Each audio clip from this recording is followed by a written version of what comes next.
ਜੀਵਨ ਨੂੰ ਜਿਉਣ ਦੇ ਲਈ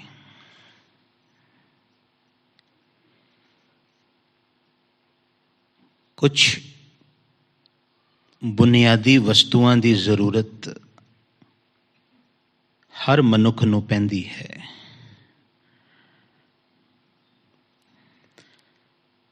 ਸੰਸਾਰ ਦੇ ਵਿੱਚ ਇਹ ਕਥਨ ਬੜਾ ਪ੍ਰਸਿੱਧ ਹੈ ਕਿ ਮਨੁੱਖ ਨੂੰ ਤਨ ਦੀ ਭੁੱਖ ਮਿਟਾਉਣ ਦੇ ਲਈ ਰੋਟੀ, ਤਨ ਨੂੰ ਕੱਜਣ ਦੇ ਲਈ ਕੱਪੜਾ ਤੇ ਇਸ ਤਨ ਨੂੰ ਨਿਵਾਸ ਦਿਵਾਉਣ ਦੇ ਲਈ ਮਕਾਨ ਦੀ ਲੋੜ ਹੈ। ਇਹ ਤਿੰਨ ਬੁਨਿਆਦੀ ਜ਼ਰੂਰਤਾਂ ਹਰ ਮਨੁੱਖ ਆਪਣੇ ਜੀਵਨ ਦੇ ਵਿੱਚ ਚਾਹੁੰਦਾ ਹੈ, ਇਹਨਾਂ ਦੇ ਲਈ ਉਦਮ ਕਰ ਰਿਹਾ ਹੈ। ਬਿਲਕੁਲ ਇਸੇ ਪ੍ਰਕਾਰ ਧਰਮ ਦੀ ਦੁਨੀਆ ਦੇ ਵਿੱਚ ਇੱਕ ਜੀਵ ਨੂੰ ਲੋਕ ਅਤੇ ਪਰਲੋਕ ਸਵਾਰਨ ਦੇ ਲਈ ਤਿੰਨ ਚੀਜ਼ਾਂ ਦੀ ਲੋੜ ਪੈਂਦੀ ਹੈ। ਇਹਨਾਂ ਨੂੰ ਬਾਣੀ ਨੇ ਇੰਝ ਆਖਿਆ ਹੈ, ਮੁਕਤ, ਭੁਗਤ, ਜੁਗਤ।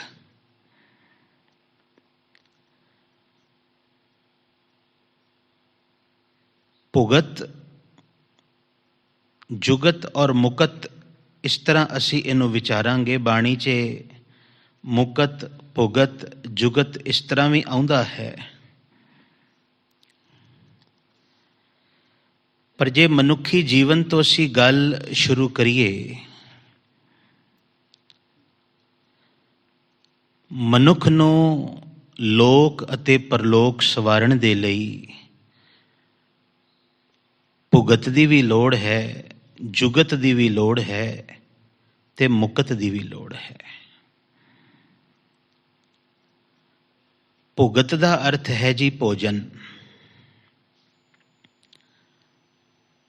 ਔਰ ਸੰਸਾਰ ਦੇ ਸੁੱਖ ਤੇ ਆਨੰਦ। ਜਦੋਂ ਭੁਗਤ ਸ਼ਬਦ ਆਏਗਾ ਤੇ ਭੁਗਤ ਦੇ ਅਰਥ ਇੱਕ ਤੇ ਜਪਜੀ ਸਾਹਿਬ 'ਚ ਆਏ ਹਨ, ਭੁਗਤ ਗਿਆਨ, ਦਇਆ ਭੰਡਾਰਨ। ਉੱਥੇ ਭੁਗਤ ਦਾ ਅਰਥ ਹੈ ਜੋਗੀ ਲੋਕ ਅਨੁਸ਼ਠਾਨ ਤੋਂ ਬਾਅਦ ਜਿਹੜਾ ਚੂਰਮਾ ਵਰਤਾਉਂਦੇ ਹਨ, ਪ੍ਰਸ਼ਾਦ, ਉਹਨੂੰ ਭੁਗਤ ਕਿਹਾ ਜਾਂਦਾ ਹੈ। ਇਹਦਾ ਸੰਬੰਧ ਵੀ ਖਾਣ ਦੇ ਨਾਲ ਹੈ। ਤੇ ਜਦੋਂ ਮਨੁੱਖੀ ਜੀਵਨ ਦੇ ਵਿੱਚ ਇਹਨਾਂ ਤਿੰਨਾਂ ਸ਼ਬਦਾਂ ਨੂੰ ਇਕੱਠੇ ਬਾਣੀ ਵਿੱਚ ਲਿਆ ਜਾਏਗਾ ਤੇ ਭੁਗਤ ਦੇ ਅਰਥ ਹੋ ਜਾਣਗੇ ਭੋਜਨ, ਸੰਸਾਰ ਦੇ ਸੁੱਖ, ਸੰਸਾਰ ਦੇ ਪਦਾਰਥ। ਔਰ ਗੁਰੂ ਘਰ ਦੀ ਮਰਿਆਦਾ, ਗੁਰੂ ਘਰ ਦੀ ਵਿਚਾਰਧਾਰਾ ਕੋਈ ਐਸੀ ਨਹੀਂ ਕਿ ਤੂੰ ਭੁਗਤ ਦਾ ਤਿਆਗੀ ਹੋ ਜਾਵੇਂ। ਇੱਥੇ ਤੇ ਇਹ ਕਿਹਾ ਜਾਂਦਾ ਹੈ, ਅੰਨ ਨਾ ਖਾਇਆ ਸਾਧ ਗਵਾਇਆ। ਪਰ ਇਸੇ ਬਾਣੀ 'ਚ ਫਿਰ ਇੱਕ ਹੋਰ ਉਪਦੇਸ਼ ਵੀ ਆਉਂਦਾ ਹੈ, ਅੰਨ ਪਾਣੀ ਥੋੜਾ ਖਾਇਆ। ਇੱਕੋ ਹੀ ਸ਼ਬਦ ਅੰਨ ਹੈ। ਇੱਕੋ ਬਾਣੀ ਵਿੱਚ ਉਸ ਅੰਨ ਨੂੰ ਲੈ ਕੇ ਦੋ ਰੂਪ ਸਤਿਗੁਰੂ ਜੀ ਨੇ ਦਿੱਤੇ ਕਿ ਕਿਸ ਤਰ੍ਹਾਂ ਇੱਕ ਸੰਤੁਲਨ ਤੂੰ ਆਪਣੇ ਜੀਵਨ ਵਿੱਚ ਕਾਇਮ ਰੱਖਣਾ ਹੈ। ਇਹ ਨਾ ਹੋਵੇ ਕਿ ਅੰਨ ਪਿੱਛੇ ਹੀ ਤੇਰਾ ਮਨ ਲੱਗਿਆ ਰਵੇ ਤੇ ਤੂੰ ਰੱਬ ਦੀ ਭਗਤੀ ਕਰਨੀ ਭੁੱਲ ਜਾਵੇਂ, ਜਾਂ ਅੰਨ ਦਾ ਤੂੰ ਤਿਆਗ ਕਰ ਦੇਵੇਂ ਔਰ ਜੀਵਨ ਦਾ ਸਵਾਦ ਹੀ ਗਵਾ ਲਵੇਂ। ਇਸ ਕਰਕੇ ਗੁਰੂ ਘਰ ਦੇ ਵਿੱਚ ਭਗਤ ਨੂੰ ਭੁਗਤ ਵੀ ਲਾਜ਼ਮੀ ਕੀਤੀ ਗਈ ਹੈ। ਯਾਦ ਰੱਖਣਾ, ਤਿੰਨੋਂ ਸ਼ਬਦ ਭਗਤ ਦੇ ਅੱਖਰ ਪੱਬਾ ਗੱਗਾ ਤੱਤਾ ਤੇ ਭੁਗਤ ਦੇ ਵੀ ਤਿੰਨੋਂ ਅੱਖਰ ਸਿਮਿਲਰ ਹਨ, ਬਿਲਕੁਲ ਇੱਕੋ ਜਿਹੇ ਹਨ। ਭਗਤ ਦੇ ਕੋਲ ਭੁਗਤ ਹੋਣੀ ਕਿਤਨੀ ਜ਼ਰੂਰੀ ਹੈ, ਇਹਦਾ ਜ਼ਿਕਰ ਸਾਨੂੰ ਗੁਰੂ ਗ੍ਰੰਥ ਸਾਹਿਬ 'ਚ ਮਿਲੇਗਾ। ਦੋਏ ਸੇਰ ਮੰਗੋ ਚੂਨਾ, ਪਾਓ ਘਿਓ ਸੰਗ ਲੂਨਾ, ਅਧ ਸੇਰ ਮੰਗੋ ਦਾਲੇ, ਮੋਕੋ ਦੋਨੋਂ ਵਕਤ ਜੀਵਾਲੇ। ਦੋਨੋਂ ਵਕਤ, ਦੋ ਵੇਲੇ ਦਾ ਭੋਜਨ ਵਾਹਿਗੁਰੂ ਮੈਨੂੰ ਤੇਰੇ ਤੋਂ ਚਾਹੀਦਾ ਹੈ, ਕਿਉਂਕਿ ਮੈਨੂੰ ਸਮਝ ਆ ਗਈ ਹੈ ਭੂਖੇ ਭਗਤ ਨਾ ਕੀਜੈ, ਯਹ ਮਾਲਾ ਆਪਣੀ ਲੀਜੈ। ਕੋਈ ਕਵੇ ਤੇ ਮੰਗ ਮੰਗ ਕੇ ਲੈ ਰਿਹਾ ਹੈ, ਮੰਗਾਂ ਰੱਖ ਰਿਹਾ ਹੈ ਕਬੀਰ। ਉਹ ਕਹਿੰਦੇ ਮੈਂ ਆਪਣੀਆਂ ਜ਼ਰੂਰਤਾਂ ਰੱਖ ਰਿਹਾ ਹਾਂ, ਮੈਂ ਨਾ ਹੀ ਕੀਤਾ ਲੱਭੋ, ਕੋਈ ਮੈਂ ਲਾਲਚ ਨਹੀਂ ਕਰ ਰਿਹਾ। ਜੇ ਅੱਧਾ ਸੇਰ ਦਾਲ ਦੀ ਲੋੜ ਸੀ ਤੇ ਅੱਧਾ ਸੇਰ ਹੀ ਲਿਖੀ ਹੈ, ਉਹਦੇ 'ਚ ਥੋੜ੍ਹੀ ਜਿਹੀ ਵੀ ਗਿਣਤੀ ਵਧਾਈ ਨਹੀਂ, ਤੋਲ ਵਧਾਇਆ ਨਹੀਂ। इधर आ जावो जी गोपाल, तेरा आरता जो जन तुम्हरी भगत करनते, तिनके काज सवारता। ਇਹਦੇ 'ਚ ਵੀ ਮੰਗ ਮੰਗੀ ਗਈ, ਦਾਲ सीधा मांगो घियो, हमारा खुशी करे नित जियो। पूरे शब्द आप ਨੂੰ ਕੰਠ ਹਨ, ਮੈਂ ਪੂਰੇ ਨਾ ਲਵਾਂ। ਕਹਿਣ ਦਾ ਭਾਵ ਇਹ ਹੈ ਕਿ ਭਗਤ ਰੱਬ ਕੋਲੋਂ ਪਹਿਲੇ ਭੁਗਤ ਮੰਗਦਾ ਹੈ, ਤਾਂ ਕਿ ਹੇ ਵਾਹਿਗੁਰੂ ਮੈਨੂੰ ਇਤਨੀ ਕੁ ਭੁਗਤ ਦੇ ਦੇ ਕਿ ਜਿਸ ਵੇਲੇ ਮੈਂ ਤੈਨੂੰ ਧਿਆਣਾ ਸ਼ੁਰੂ ਕਰਾਂ ਤੇ ਮੇਰਾ ਧਿਆਨ ਕਿਧਰੇ ਭੁਗਤ ਦੀ ਚਿੰਤਾ ਵੱਲ ਨਾ ਚਲਾ ਜਾਵੇ। ਪਰ ਸਮੱਸਿਆ ਕੀ ਹੈ ਜੀ, ਬੜੀ ਵੱਡੀ। ਮਨ ਹੈ ਨਾ ਸਾਡਾ ਖੋਟਾ, ਇਹਨੂੰ ਅਕਿਰਤ ਘਣ ਵੀ ਕਿਹਾ ਗਿਆ ਹੈ, ਨਾ ਸ਼ੁਕਰਾ ਵੀ ਕਿਹਾ ਗਿਆ ਹੈ। ਰੱਬ ਨੇ ਇਤਨੀ ਕੁ ਭੁਗਤ ਦੇ ਦਿੱਤੀ ਹੈ ਇਹਨੂੰ ਕਿ ਇਹਦੀ ਸਾਰੀ ਜ਼ਿੰਦਗੀ ਬਹੁਤ ਇਤਮੀਨਾਨ ਨਾਲ ਗੁਜ਼ਰ ਸਕਦੀ ਹੈ, ਪਰ ਇਹਦੀ ਦ੍ਰਿਸ਼ਟੀ ਆਪਣੀ ਭੁਗਤ ਤੋਂ ਛੁੱਟ ਦੂਸਰੇ ਦੀ ਭੁਗਤ ਤੇ ਚਲੀ ਗਈ। ਤੇ ਹੁਣ ਇਹ ਸੋਚਣ ਲੱਗ ਪਿਆ ਬਈ ਐਸੀ ਕਿਹੜੀ ਭੁਗਤ ਹੈ ਜਿਹੜੀ ਦੂਸਰੇ ਨੂੰ ਮਿਲੀ ਤੇ ਮੈਨੂੰ ਨਹੀਂ ਮਿਲੀ। ਇਹ ਭੁੱਲ ਗਿਆ ਕਿ ਰੱਬ ਨੇ ਬਹੁਤ ਵੱਡੀ ਗਿਣਤੀ ਦੇ ਵਿੱਚ ਮੈਨੂੰ ਉਹ ਭੁਗਤ ਦਿੱਤੀ ਹੈ ਜਿਹੜੀ ਲੋਕਾਂ ਕੋਲ ਨਹੀਂ ਹੈ। ਜਿਸ ਭੁਗਤ ਦੇ ਲਈ ਲੋਕ ਤਰਸ ਰਹੇ ਹਨ, ਰੱਬ ਨੇ ਮੇਰੀ ਝੋਲੀ ਵਿੱਚ ਪਾਈ ਹੈ। ਤੇ ਯਾਦ ਰੱਖਣਾ, ਜਦੋਂ ਰੱਬ ਭੁਗਤ ਦਾ ਮਸਲਾ ਹੱਲ ਕਰ ਦੇਵੇ ਨਾ, ਭੁਗਤ ਦੀ ਚਿੰਤਾ ਦੂਰ ਕਰ ਦੇਵੇ, ਫਿਰ ਜਿਸ ਮਨੁੱਖ ਦੇ ਉੱਤੇ ਬਖਸ਼ਿਸ਼ ਹੋਈ ਹੈ ਉਹਦੇ ਜੀਵਨ ਦਾ ਇੱਕੋ ਇੱਕ ਕਰਤੱਵ ਰਹਿ ਜਾਂਦਾ ਹੈ ਕਿ ਉਹ ਚੇਤਾ ਕਰਨਾ ਸ਼ੁਰੂ ਕਰ ਦੇਵੇ, ਉਹ ਧਿਆਨ ਲੱਗ ਪਵੇ ਵਾਹਿਗੁਰੂ ਨੂੰ। ਹਰ ਧਿਆਵੇਂ ਤੁਧ ਜੀ। ਉਹਦੇ ਲਈ ਇਹ ਲਾਜ਼ਮੀ ਹੈ ਕਿ ਜੇ ਉਹਦੇ ਭੁਗਤ ਦਾ ਮਸਲਾ ਰੱਬ ਨੇ ਹੱਲ ਕਰ ਦਿੱਤਾ ਹੈ, ਉਹਨੂੰ ਬਹੁਤ ਕੁਝ ਦੇ ਦਿੱਤਾ ਹੈ, ਤੇ ਉਹਦੀ ਜ਼ਿੰਦਗੀ ਦਾ ਕੋਈ ਹੋਰ ਫਿਰ ਫਰਜ਼ ਨਹੀਂ ਰਹਿ ਜਾਂਦਾ ਸਿਵਾਏ ਰੱਬ ਨੂੰ ਧਿਆਉਣ ਦੇ। ਹੁਣ ਇੱਥੇ ਇੱਕ ਗੱਲ ਬੜੀ ਕਮਾਲ ਦੀ ਹੈ, ਇਸ ਧਿਆਉਣ ਨੂੰ ਤੁਸੀਂ ਇਹ ਨਾ ਸਮਝ ਲੈਣਾ ਕਿ ਕਿਸੇ ਇੱਕ ਜਗ੍ਹਾ ਤੇ ਬਹਿ ਕੇ ਉਹ ਸਾਰਾ ਦਿਨ ਕੋਈ ਇੱਕੋ ਚੀਜ਼ ਨੂੰ ਰੱਟਦਾ ਰਵੇ। ਧਿਆਵੇਂ ਦੀ ਜਿਹੜੀ ਅਵਸਥਾ ਹੈ ਨਾ, ਬੜੀ ਕਮਾਲ ਦੀ ਹੈ। ਧਿਆਵੇਂ ਉੱਠਦਿਆਂ ਬਹਿੰਦਿਆਂ, ਸੌਂਦਿਆਂ ਜਾਗਦਿਆਂ,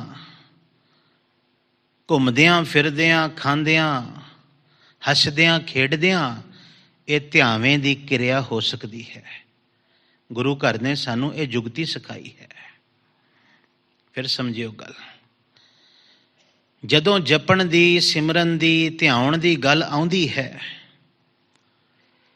ਤੇ ਬਹੁਤੀ ਵਾਰ ਅਸੀਂ ਇਹ ਸਮਝ ਲੈਂਦੇ ਹਾਂ ਬਈ ਇਹ ਤੇ ਧਿਆਉਣਾ ਹੈ, ਹੁਣ ਤੇ ਬਸ ਆਪਣੇ ਆਪ ਨੂੰ ਇੱਕ ਜਗ੍ਹਾ ਡੱਕ ਦੇਣਾ ਹੈ, ਘਰੋਂ ਬਾਹਰ ਹੀ ਨਹੀਂ ਕੱਢਣਾ ਆਪਣੇ ਆਪ ਨੂੰ। ਨਹੀਂ, ਬਾਣੀ ਪੜ੍ਹੋ, ਸਤਿਗੁਰੂ ਕਹਿੰਦੇ ਊਠਤ ਬੈਠਤ ਹਰ ਹਰ ਧਿਆਈਐ, ਮਾਰਗ ਚਲਤ ਹਰੇ ਹਰ ਗਾਈਐ।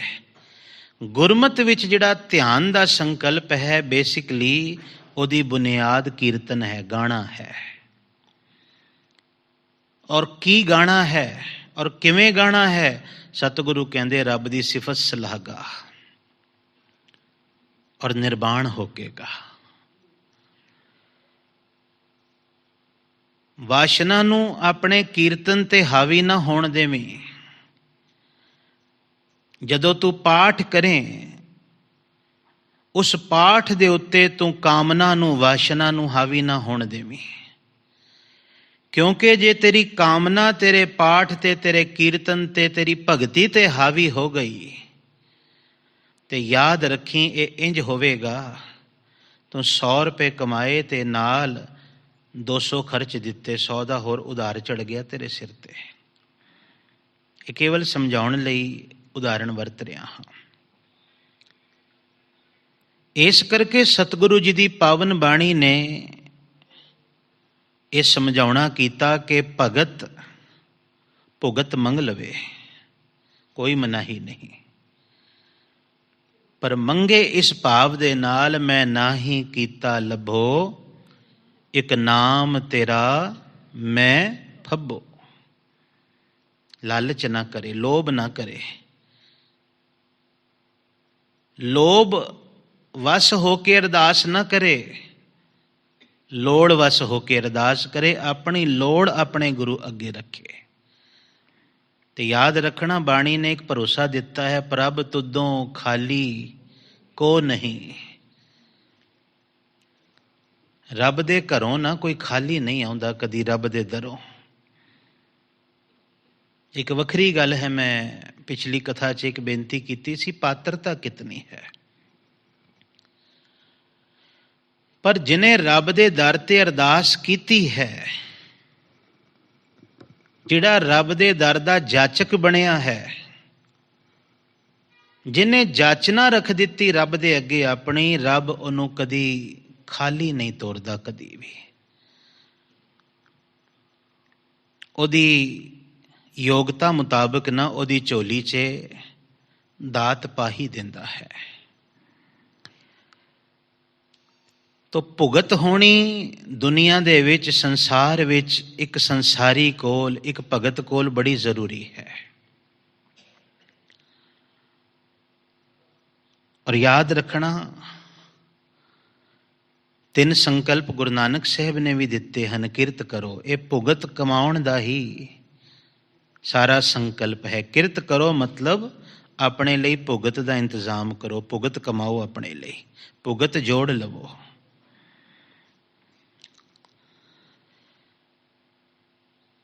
ਦੂਸਰਾ ਸ਼ਬਦ ਹੈ ਜੀ ਜੁਗਤ, ਤੇ ਤੀਸਰਾ ਹੈ ਮੁਕਤ। ਭੁਗਤ ਔਰ ਮੁਕਤ ਦੇ ਵਿਚਕਾਰ ਜੁਗਤ ਹੈ। ਜੁਗਤ ਦਾ ਅਰਥ ਕੀ ਹੈ? ਯੁਕਤੀ, ਤਰੀਕਾ, ਵਿਧੀ।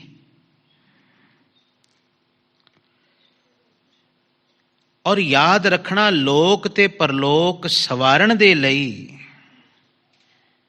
ਜਿਹੜੀ ਜੁਗਤ ਹੈ, ਜੁਗਤੀ ਹੈ, ਉਹ ਸਤਿਗੁਰੂ ਤੋਂ ਮਿਲਦੀ ਹੈ। ਇਸ ਜੁਗਤੀ ਨੂੰ ਗੁਰੂ ਨਾਨਕ ਸਾਹਿਬ ਜੀ ਦੇ ਘਰ ਵਿੱਚ ਨਾ ਇੰਜ ਸਮਝਾਇਆ ਗਿਆ ਹੈ ਕਿ ਗੁਰੂ ਨਾਨਕ ਸਾਹਿਬ ਜੀ ਨੇ ਜੇ ਕਿਰਤ ਕਰੋ, ਨਾਮ ਜਪੋ ਤੇ ਵੰਡ ਛਕੋ ਆਖਿਆ, ਇਹ ਇੱਕ ਸੰਤੁਲਿਤ ਜੀਵਨ ਦੀ ਮੁਕੰਮਲ ਜੁਗਤੀ ਹੈ।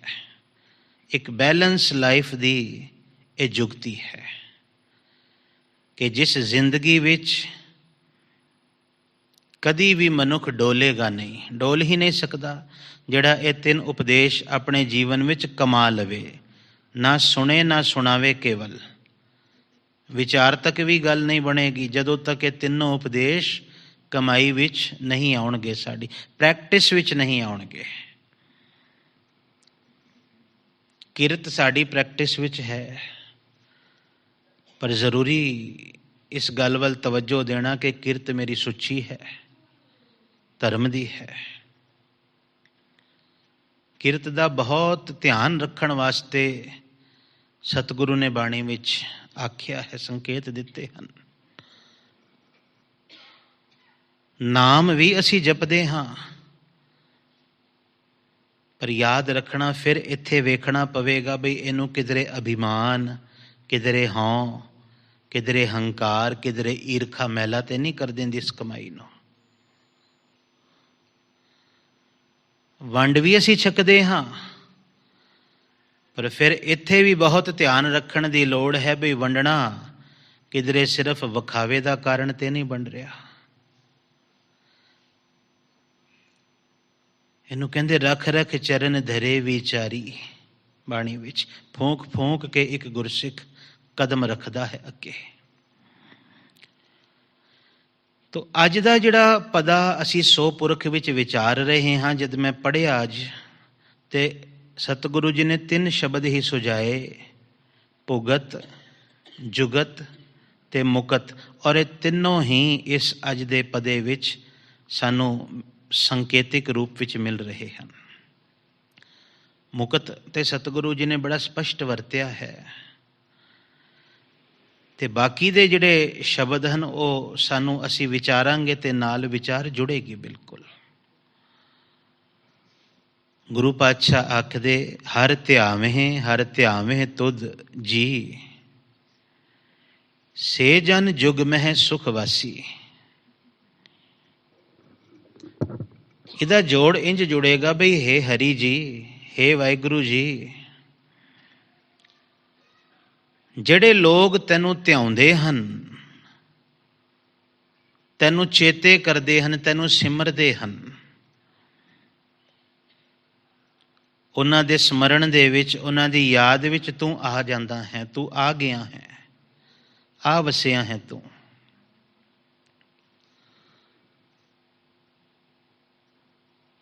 ਉਹਨਾਂ ਨੂੰ ਅਸਲ ਵਿੱਚ ਜੀਵਨ ਵਿੱਚ ਸੁੱਖ ਮਿਲਿਆ ਹੈ, ਉਹ ਸੁਖਵਾਸੀ ਹਨ, सुख विच रहन वाले हन, सुखी वसन वाले हन। तो गुरु रामदास साहब जी दी जीवन नूं जीउण दी जिहड़ी जुगती है वो है हरि नूं सिमरना, रब नूं सिमरना। जुगती की है सिख दे लई रब दा सिमरन करना। रब नूं सिमरेगा सिख। और याद रखना सिमरन तक पहुँचने वास्ते अभ्यास बड़ा ज़रूरी है। पहले रटन तो गल शुरू होंदी है। और जीवन विच तजुर्बे चो दस रहा एक गल कि जीवन विच एक फेज़ ऐसा आउंदा है जदों तुसी रटोगे, दिन रात बाणी पढ़ी जाओगे, रटी जाओगे, पाठ करी जाओगे। हुणे कितना क समा चलना है ये वाहिगुरू जानदा है, पर जदों तब्दीली आउंदी है वो बाणी तुहाडी सोच विच वसन लग पैंदी है। तो याद रखना जदों सोच विच बाणी आ जाए ना मनुख दा, उदों पहली वार संबंध सच नाल जुड़दा है। और इस संबंध दे जुड़न दे नाल अंदर सुच आण लग पैंदी है। तुसी समझोगे जिहड़े इस तरीके का अभ्यास कदी करते हो, जिन्हां नूं अनुभव होया है जीवन दे विच। पहले तो पठन है बाणी दा, पाठ है, रटन है बाणी दा। बहुत सारे जग्यासू सत्संगी हले इस स्टेज विच होणगे हले भी कि पाठ करन विच वो पिछे नहीं हन। बड़ा पाठ करते हैं, जरूरी भी है बड़ा, पर जदों ये बाणी साड़ी सोच विच प्रवेश करती है, हले तो रसना और कन्ना तक का ही विषय सी ना जी। जीव नाल गा रहा है, कन सुन रहे हैं, ध्यान कदी आउंदा है कदी नहीं आउंदा। पर जदों ये पढ़ी हुई गाई हुई बाणी ध्यान नाल जुड़न लग पवे, मतलब सोच विच आ गई, विचारां विच आ गई, उस वेले एक निशानी तुहाडे नाल साझी कर देवां। मनुख दी आम गलबात विच भी ना बाणी दे फ्रेजेस आण लग पैणगे। कोई गल करेगा ना, जे पहले लोकां दी उदाहरण दिंदा सी, हुण बाणी च उदाहरण देवेगा भी बाणी भी तो यही कह रही है, बाणी विच ए लिखिया है, इंज पता है। उन्होंने सोच विच उहदे बाणी आण लग पई है। तो याद रखना, जदों बाणी सोच विच आंदी है ते पहली वार साधक शब्द मैं वरत देवां, चलो सिख वरत देवां, सिख दा संबंध सच नाल होंदा है, जुड़दा है सच नाल। ये सच बोलण वाला नहीं है, याद रखना। एक तो बोलण वाला सच है ना, वो नहीं,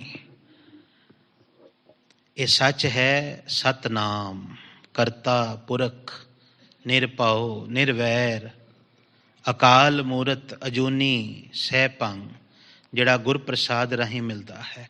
उस सच दे नाल सोच जुड़न लग पैंदी है, उस सच दा अनुभव होण लग पैंदा है। तो याद रखना, जदों अनुभव होएगा सच दा, ते हल्के हल्के हल्के सहजे सहजे अंदर सुच होण लग पवेगी। और ये गल मैं अपने कोलों नहीं कह रहा, आपने हुणे ये श्लोक आसा दी वार चो पढ़िया है। मैं विश्राम आप नाल जरूर साझा करांगा, क्योंकि कई बार जदों दो डंडियां भी आ जांदियां हन ना जी, ते अगली पंक्ति च पिछली पंक्ति की गल कंटीन्यू हो रही होंदी है। कहो नानक सच ध्याईऐ, सुच होवै तां सच पाईऐ। हुण इहदे विश्राम मैं पहले भी बेनती की सी, अपने अपने तरीके नाल दिते जांदे हन। एक पक्ष ऐसा है भी कहो नानक सच ध्याईऐ, सुच होवै तां, भी तां सुच होएगी जदों तू सच नूं ध्याएगा।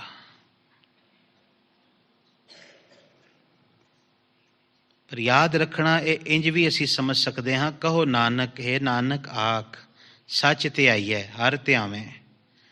सच नूं ध्याना चाहिदा है, सिमरना चाहिदा है रब नूं। क्यों सिमरना चाहिदा है? रब दे सिमरन दे नाल सुच होंदी है। ते जदों सुच हो गई, अंदर निर्मल हो गया, तां सच पाईऐ, तां रब मिल पैंदा है।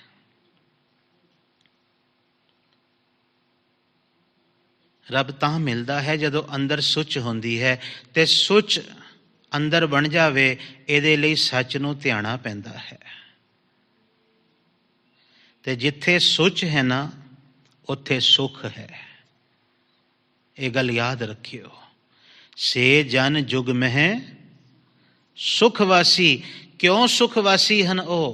क्योंकि उन्हां दे अंदर सुच आ गई। हुण सुच की है कि उन्हां दे हथ पैर मैले नहीं होंदे कदी, उन्हां दे कपड़े गंदे नहीं होंदे कदी, बिल्कुल होणगे। कदी सोचना, भाई लैणा जी खेतां 'च काम कर रहे हैं गुरु नानक साहब जी दे नाल, गुरु नानक साहब आप खेतां 'च किरत कर रहे हैं, ते की हथ पैर मिट्टी नाल लिबड़दे नहीं होणगे? सोच के वेखना कदी। शरीर भावें हथ पैर भावें खे नाल भर जाण, याद रखना, पर जिथे अंदर दी सुच आ गई है ना, उथे अंदर जो सुच्चा होया है वो फिर कदी दोबारा मैला नहीं होंदा, अपवित्र नहीं होंदा। क्योंकि उहदी रखिया करन दे लई रब आप उथे नाम रूप विच बैठा होया है। पकड़ी होएगी गल आप जी ने।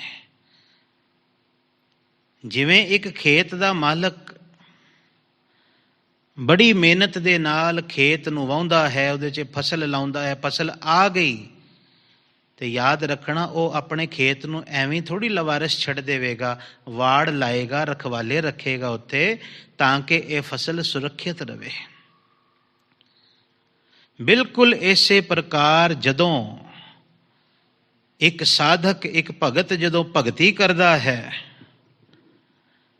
ते उन्हें भगती दी आरंभता सिमरन तो कीती, ਰਟਨ ਤੋਂ ਕੀਤੀ ਰਟਨ ਜਪ ਬਣਿਆ, ਜਪ ਸਿਮਰਨ ਬਣਿਆ।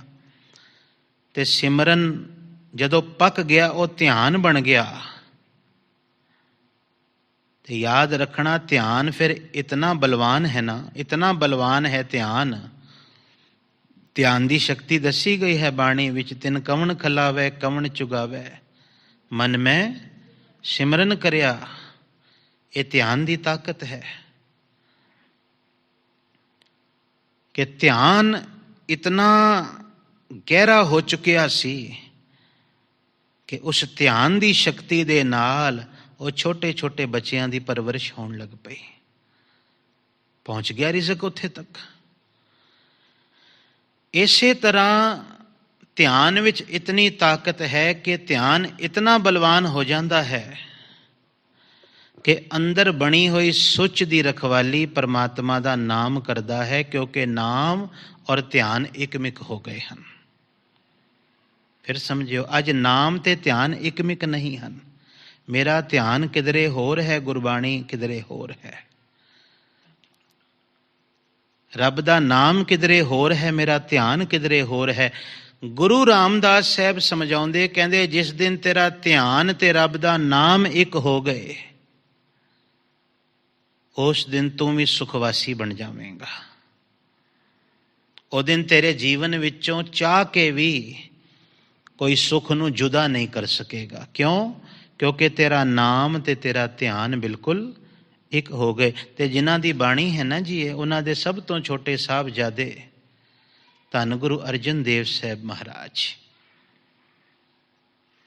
ਕਦੀ ਵੇਖਣਾ ਤਤੀਆਂ ਤਵੀਆਂ ਤੇ ਬੈਠ ਕੇ ਕੀ ਕਹਿੰਦੇ ਨੇ, ਉਲਾਹਨੋ ਮੈਂ ਕਾਹੂ ਨਾ ਦਿਓ ਮਨ ਮੀਠ, ਇਹ ਸ਼ਬਦ ਵਰਤੇ।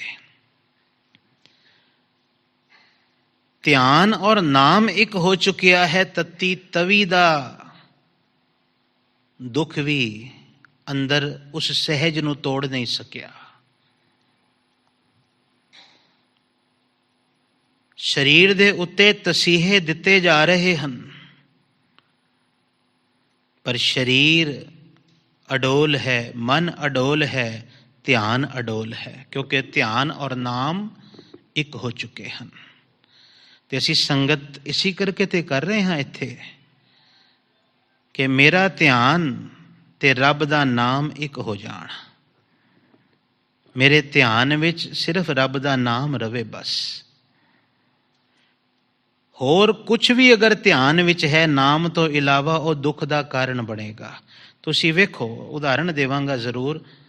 ਤੁਸੀਂ ਬਾਣੀ ਪੜ੍ਹ ਰਹੇ ਹੋ, ਤੁਹਾਡੇ ਕੋਲ ਬਾਣੀ ਕੀ ਹੈ? ਰੱਬ ਦਾ ਸ਼ਬਦ ਹੈ। ਗੁਰਬਾਣੀ ਰੱਬ ਦਾ ਸ਼ਬਦ ਹੈ ਨਾ ਜੀ, ਧੁਰ ਕੀ ਬਾਣੀ। ਗੁਟਕਾ ਤੁਹਾਡੇ ਸਾਹਮਣੇ ਹੈ, ਤੁਸੀਂ ਹੱਥ 'ਚ ਗੁਟਕਾ ਲਿਆ ਹੋਇਆ ਹੈ। ਹੁਣ ਜਦ ਤੱਕ ਗੁਰਬਾਣੀ ਔਰ ਤੁਹਾਡਾ ਧਿਆਨ ਇੱਕ ਨਹੀਂ ਹੋਏਗਾ, ਹੱਥ 'ਚ ਗੁਟਕਾ ਲੈ ਕੇ ਵੀ ਧਿਆਨ ਚਲਾ ਗਿਆ ਆਪਣੀ ਹੱਟੀ ਵੱਲ,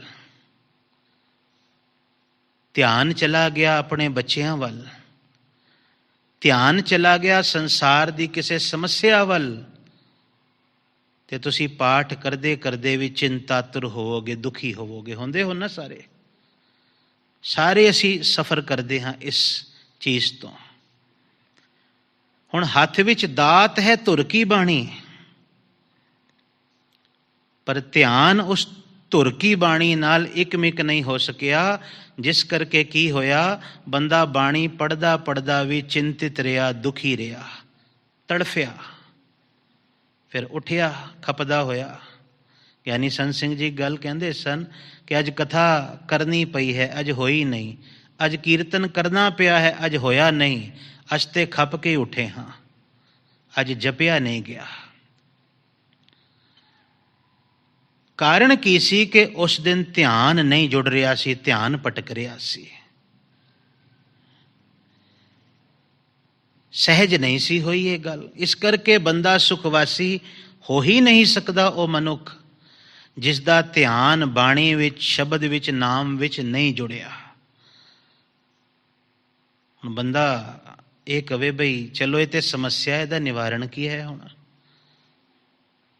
ਸਮੱਸਿਆ ਤੇ ਸਮਝ ਆ ਗਈ, ਹੁਣ ਇਹਦਾ ਨਿਵਾਰਨ ਕੀ ਹੈ? ਨਿਵਾਰਨ ਜੋ ਮੈਂ ਆਪਣੇ ਜੀਵਨ 'ਚ ਜਿਵੇਂ ਮੈਨੂੰ ਸਮਝ ਆਈ ਸੀ ਆਪ ਨਾਲ ਸਾਂਝਾ ਕਰਾਂ। ਬਾਣੀ ਜਿਸ ਵੇਲੇ ਪੜ੍ਹੋ ਨਾ, ਤੁਸੀਂ ਬਾਣੀ ਨੂੰ ਸਮਝ ਸਮਝ ਕੇ ਪੜ੍ਹੋ। ਇੱਕ ਤੇ ਹੈ ਪਾਠ ਕਰਨਾ ਨੇਮ ਦਾ ਸਾਡਾ, ਉਹ ਕਰੋ, ਜ਼ਰੂਰ ਕਰੋ, ਪਰ ਕੁਝ ਸਮਾਂ ਐਸਾ ਕੱਢੋ ਆਪਣੇ ਜੀਵਨ ਵਿੱਚ ਕਿ ਜਿਹੜਾ ਨੇਮ ਕਰ ਰਹੇ ਹੋ, ਜਿਹੜੀ ਬਾਣੀ ਪੜ੍ਹ ਰਹੇ ਹੋ, ਉਹਦੇ ਅਰਥ ਜ਼ਰੂਰ ਪੜ੍ਹੋ ਥੋੜ੍ਹੀ ਦੇਰ। ਤੁਸੀਂ ਵੇਖਣਾ, ਅੱਜ ਤੁਸੀਂ, ਵੈਸੇ ਤਾਂ ਆਪ ਸਾਰਿਆਂ ਨੂੰ ਬਹੁਤ ਅਰਥ ਪਤਾ ਹਨ, ਪਰ ਜਿਨ੍ਹਾਂ ਨੂੰ ਨਹੀਂ ਪਤਾ, ਤੁਸੀਂ ਅੱਜ ਘਰ ਜਾ ਕੇ ਸਿਰਫ ਜਪਜੀ ਸਾਹਿਬ ਜੀ ਦੀ ਪਹਿਲੀ ਪੌੜੀ ਦੇ ਅਰਥ ਪੜ੍ਹਨਾ। ਸਾਡੇ ਕੋਲ ਤੇ ਅੱਜ ਇਹ ਵੀ ਨਹੀਂ ਵੀ ਕਿਤਾਬ ਮੰਗਾਵਾਂਗੇ, ਸਾਡੇ ਕੋਲ ਤੇ ਸਹੂਲਤ ਹੈ, ਡਿਵਾਈਸਿਸ ਹਨ, ਇਤਨਾ ਸਭ ਕੁਝ ਸਾਡੇ ਕੋਲ ਅੱਜ ਪੜ੍ਹਨ ਵਾਸਤੇ ਸਾਡੇ ਕੋਲ ਮਟੀਰੀਅਲ ਉਪਲਬਧ ਹੈ, ਸੁਵਿਧਾ ਹੈ ਸਾਡੇ ਕੋਲ ਤਕਨੀਕ ਦੀ, ਕਿ ਕਿਸੇ ਵੀ ਬਾਣੀ ਦੀ ਪੰਕਤੀ ਦੇ, ਕਿਸੇ ਵੀ ਬਾਣੀ ਦੇ ਅਰਥ ਫੌਰਨ ਸਾਡੇ ਸਾਹਮਣੇ ਆ ਸਕਦੇ ਹਨ। ਤੁਸੀਂ ਅੱਜ ਕਰਕੇ ਵੇਖਣਾ ਇਹ ਕੰਮ, ਜਪਜੀ ਸਾਹਿਬ ਜੀ ਦੀਆਂ ਪਹਿਲੀਆਂ 5 ਪੌੜੀਆਂ ਦੇ ਅਰਥ ਪੜ੍ਹ ਲੈਣਾ 2-4 ਵਾਰ, 5 ਵਾਰ। ਕੱਲ੍ਹ ਜਦੋਂ ਜਪਜੀ ਸਾਹਿਬ ਪੜ੍ਹਨ ਬੈਠੋਗੇ ਨਾ, ਤੁਹਾਡਾ ਮਨ ਭਟਕਣਾ 80% ਬੰਦ ਹੋ ਜਾਏਗਾ। ਬਾਕੀ 20% ਕਿਉਂ ਨਹੀਂ ਹੋਇਆ, ਉਹ ਤਾਂ ਹੋਏਗਾ ਜਦੋਂ ਉਹ ਬਾਣੀ ਦੀ ਵਿਚਾਰ ਮੰਨਣ ਲੱਗ ਪਵਾਂਗੇ। ਇਹ ਜੁਗਤੀ ਹੈ ਧਿਆਨ ਨੂੰ ਬਾਣੀ ਵਿੱਚ ਟਿਕਾਉਣ ਦੀ, ਕਿ ਜੋ ਮੈਂ ਪੜ੍ਹ ਰਿਹਾ ਹਾਂ, ਧਿਆਨ ਭਟਕਦਾ ਕਿਉਂ ਹੈ? ਕਿਉਂਕਿ ਮੇਰੇ ਪੱਲੇ ਕੁਛ ਨਹੀਂ ਪੈਂਦਾ, ਸਮਝ ਨਹੀਂ ਆਉਂਦਾ, ਤੇ ਇਸ ਕਰਕੇ ਧਿਆਨ ਚਲਾ ਜਾਂਦਾ ਹੈ। ਤੇ ਜੇ ਉਸੇ ਮਨ ਨੂੰ ਉਹ ਗੱਲ ਸਮਝ ਆਉਣ ਲੱਗ ਪਵੇ,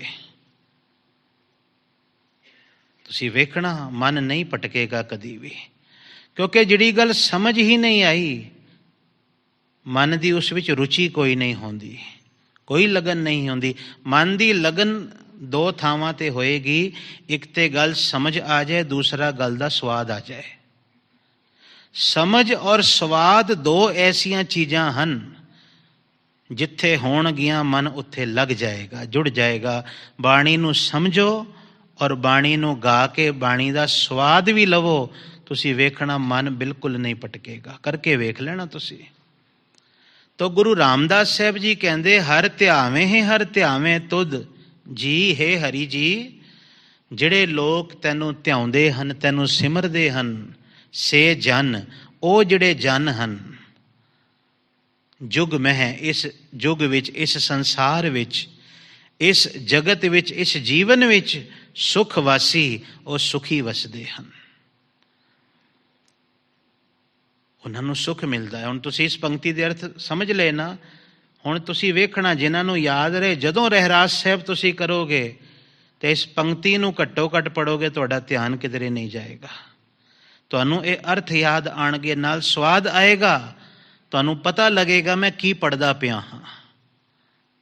ਇਹ ਮਹਾਨਤਾ ਹੈ ਬਾਣੀ ਦੀ ਵਿਚਾਰ ਦੀ।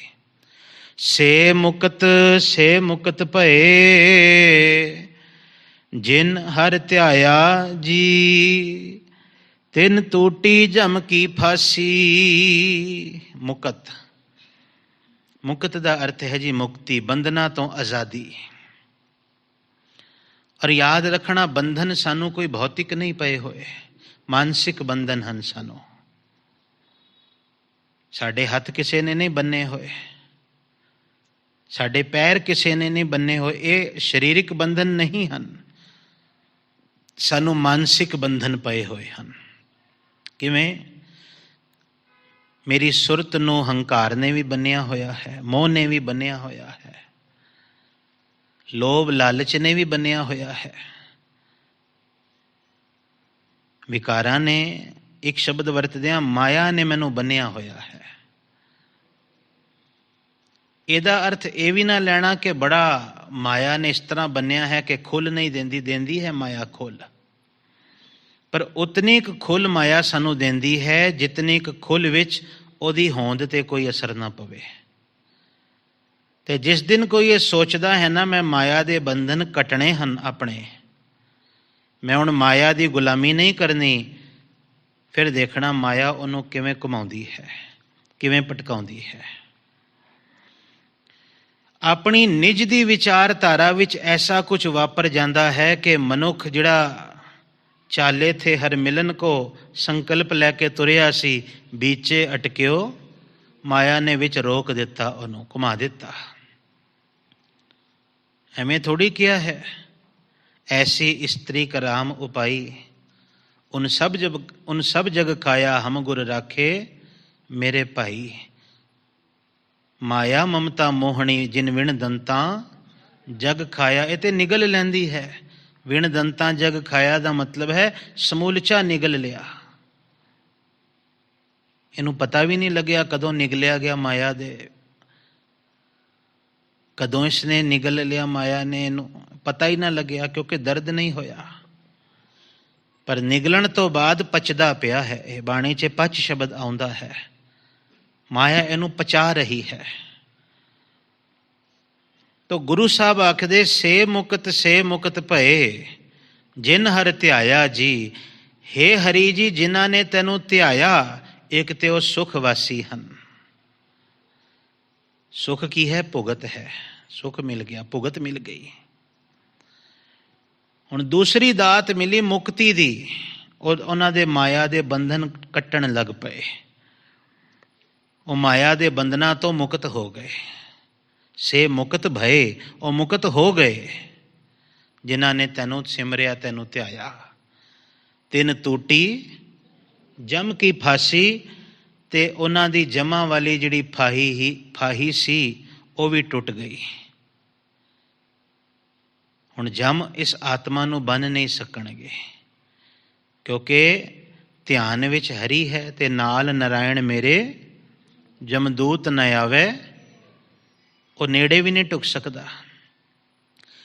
ਜਿਨ ਨਿਰਭਉ, ਜਿਨ ਹਰ ਨਿਰਭਉ ਧਿਆਇਆ ਜੀ, ਤਿਨ ਕਾ ਭਉ ਸਭ ਗਵਾਸੀ। ਧਿਆਇਆ ਜੋ ਹੈ ਨਾ, ਧਿਆਨ ਸਿਮਰਨਾ ਇਹ ਜੁਗਤੀ ਹੈ। ਇਸ ਜੁਗਤੀ ਨਾਲ ਸੁਖ ਵਾਸੀ ਭੁਗਤ ਮਿਲ ਗਈ, ਮੁਕਤ ਆਈ, ਮੁਕਤ ਪਦਾਰਥ ਮਿਲ ਗਿਆ। ਤੇ ਜੁਗਤ ਕੀ ਹੈ? ਮੈਂ ਪਹਿਲੇ ਬੇਨਤੀ ਕੀਤੀ ਸੀ, ਭੁਗਤ ਔਰ ਮੁਕਤ ਦੇ ਵਿਚਕਾਰ ਜੁਗਤ ਹੈ। ਜੁਗਤ ਨੇ ਲੋਕ ਵੀ ਸਵਾਰਨਾ ਹੈ ਤੇ ਪਰਲੋਕ ਵੀ ਸਵਾਰਨਾ ਹੈ।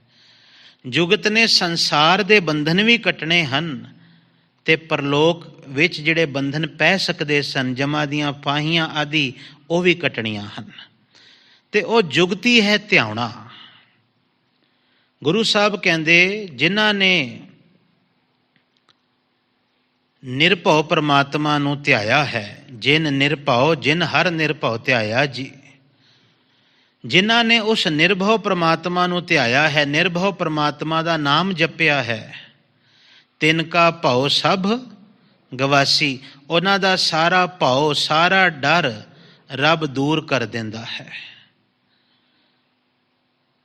ਉਹ ਫਿਰ ਡਰਦੇ ਨਹੀਂ ਕਿਸੇ ਤੋਂ। ਆਪ ਜੀ ਦੀ ਰਸਨਾ ਤੇ ਇੱਕ ਪੰਕਤੀ ਰਹਿੰਦੀ ਹੈ, ਨਿਰਭਉ ਜਪੈ ਸਗਲ ਭਉ ਮਿਟੈ।